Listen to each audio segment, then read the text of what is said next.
Sabe aquele momento em que tudo está silencioso?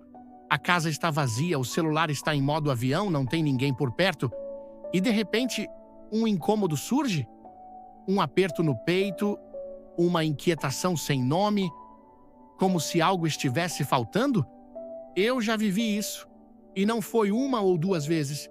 Foi em muitas noites, muitos domingos à tarde, quando todos pareciam estar vivendo lá fora e eu, preso aqui dentro comigo mesmo.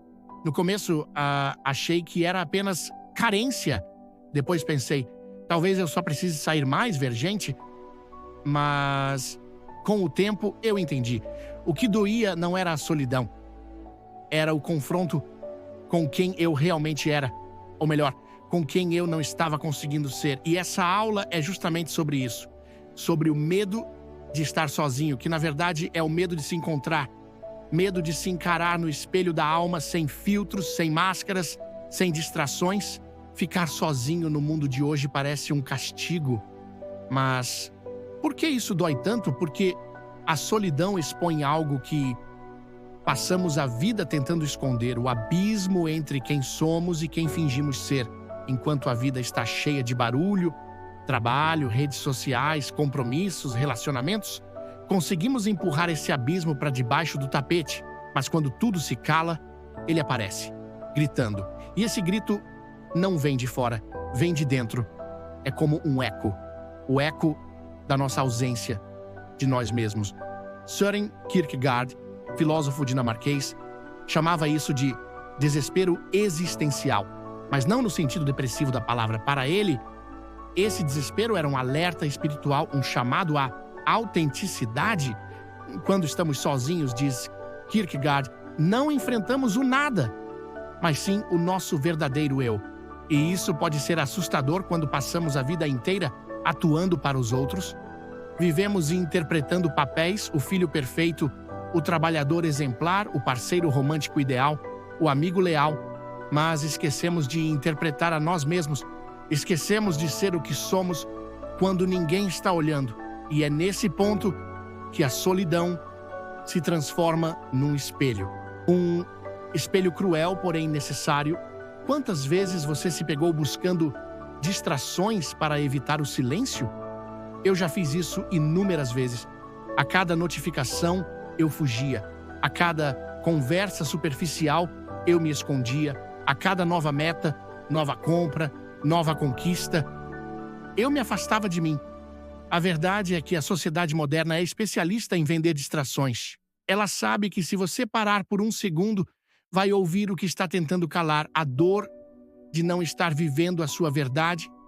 E é exatamente aí que entra o perigo, porque quanto mais você foge, mais vazio você se sente. E quanto mais vazio, mais precisa fugir. Um ciclo vicioso que esgota a alma. Arthur Schopenhauer, outro gigante da filosofia, tinha uma visão completamente diferente da solidão. Para ele, ficar sozinho não era sinal de fraqueza, era sinal de grandeza. Ele dizia que as mentes elevadas buscam a solidão não porque odeiam os outros, mas porque amam a profundidade. Para Schopenhauer, a solidão era o templo da alma lúcida, o espaço onde se constrói uma vida autêntica, livre das pressões da superficialidade social. Isso me fez pensar, será que meu incômodo com a solidão não era, na verdade, a resistência em crescer? A psicologia também traz luz sobre essa dor silenciosa. Desde pequenos, somos treinados para agradar, obedecer e se encaixar. Aprendemos a buscar validação dos pais, depois dos professores, depois da sociedade. E no meio desse processo vamos nos perdendo. Criamos uma identidade social bonita, forte e segura, mas por dentro estamos fragmentados.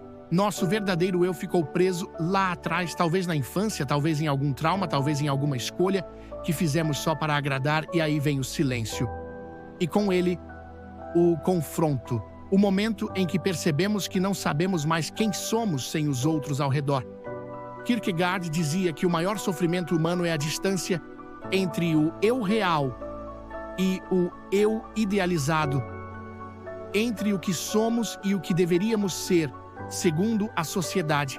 Essa distância cria um abismo emocional chamado desespero. E a solidão é o holofote que ilumina esse abismo.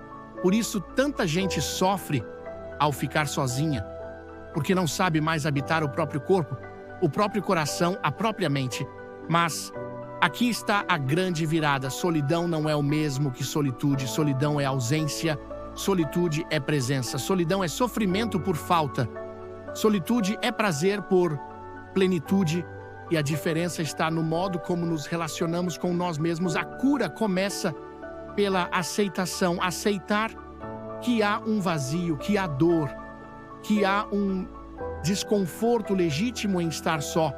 Sem julgamento, sem culpa. Depois vem o mergulho, entrar no próprio silêncio.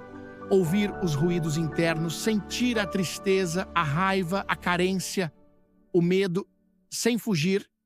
E por fim, vem a reconstrução, criar um espaço interno habitável, um lar dentro de si. Como?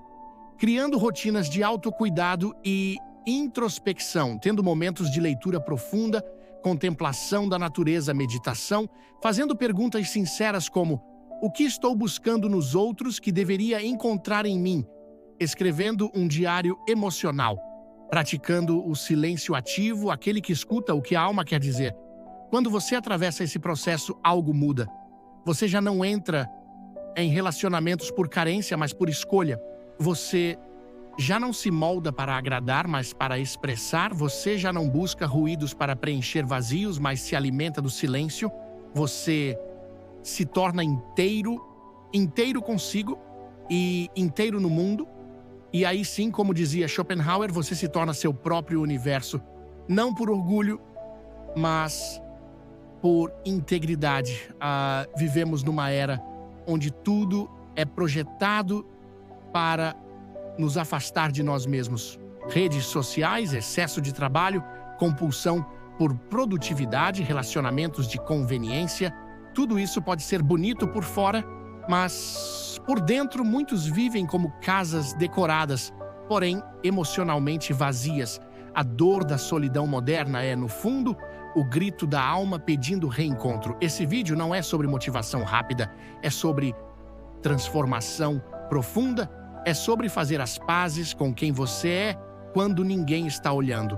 É sobre aprender a se sustentar emocionalmente, a não depender de aprovação externa para se sentir vivo. É sobre assumir a responsabilidade de ser você.